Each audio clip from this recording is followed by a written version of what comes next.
La STM vous souhaite la bienvenue à bord. This is your stop in transit with Elias Makos, CJAD 800. Well, just when you thought Amazon couldn't get any bigger, they've done it again. The U.S. company just bought 4 WestJet airplanes. These are passenger planes. I guess there's not a lot of passengers going around nowadays. They're going to be converted into cargo planes for deliveries. With more on this, let's go to John Gradek, a lecturer in McGill University's Global Aviation Leadership Program. John, how you doing? Not bad, Elias, yourself? I'm doing well. And I want to say, one thing I appreciate about you, John, is that you know how to use that LinkedIn. You just sent me a message on the LinkedIn congratulating me on an anniversary. I do appreciate that. Not a problem. Always take care of my buddies. So, John, let's get into this story. This is a mammoth company, but what does Amazon want to do with these passenger planes that they're converting? They want to basically kick UPS and FedEx out of their delivery cycle. I think they are Amazon and FedEx's largest customer, and they spend billions of dollars on using those two carriers as a delivery mechanism for their shipments. And they're saying, well, rather than spend it on a third party, let's do it ourselves. And let's go get airplanes that can replace FedEx and UPS. But, what I'm thinking about is just how much space do they take up on these FedEx, these UPS planes? Are you saying that there are FedEx planes and UPS planes that are flying around today and their entire cargo would be Amazon stuff? No, probably not. You're looking at, the FedEx and UPS, operate 500, 600 airplanes apiece. So, I don't think there's, any one airplane that's got all of Amazon on it. I would say that, traditionally you'd say 15 to 20% of a FedEx or a UPS airplane is carrying Amazon product.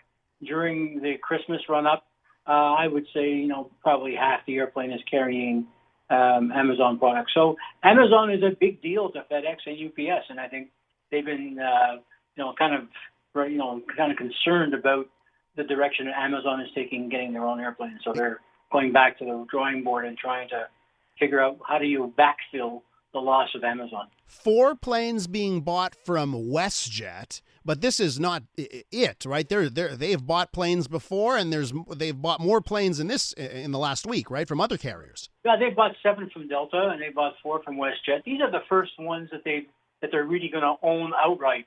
They traditionally have leased airplanes from a number of operators, including the U.S. operators. So they operate somewhere in the range of about 150 airplanes now.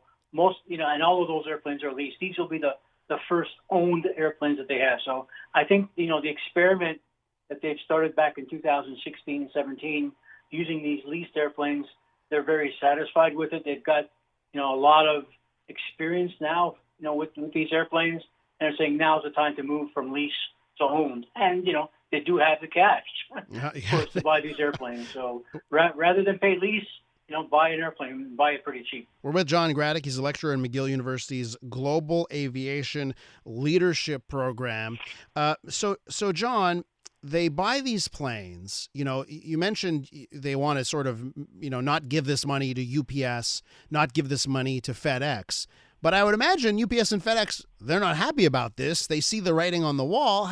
How can they fight back in this?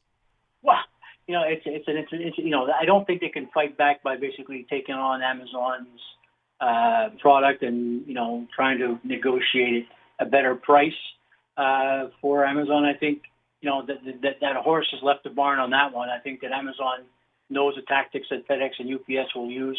And they've had, FedEx and UPS have had 3 or 4 years of Amazon, slowly, growing their air services. So I think that FedEx and UPS have now come to realize that Amazon is a short-term customer. Within the next couple of years, that bubble will have burst, and they're going to go out there and look for other customers and other ways of doing business. Amazon and FedEx, Amazon, is really taking them on, and FedEx and UPS are now moving more so into assembly of parts. If you buy an iPhone and that's shipped by UPS or FedEx.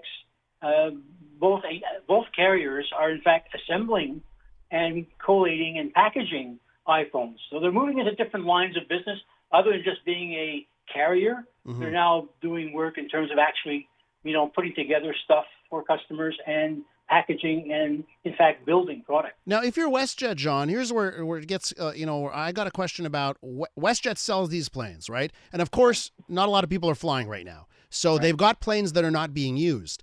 But I would ask myself the question, well, aren't they worried when people start to fly again, they're not going to have enough planes? Why would WestJet make this decision? WestJet decided, these 767s have been parked for over a year. WestJet has decided that the 767 is not an airplane that they would like to have long term. They have bought brand new 787 airplanes from Boeing. They've got 5 of them, I think 4 or 5 in delivered. They've got another 5 or 6 to come.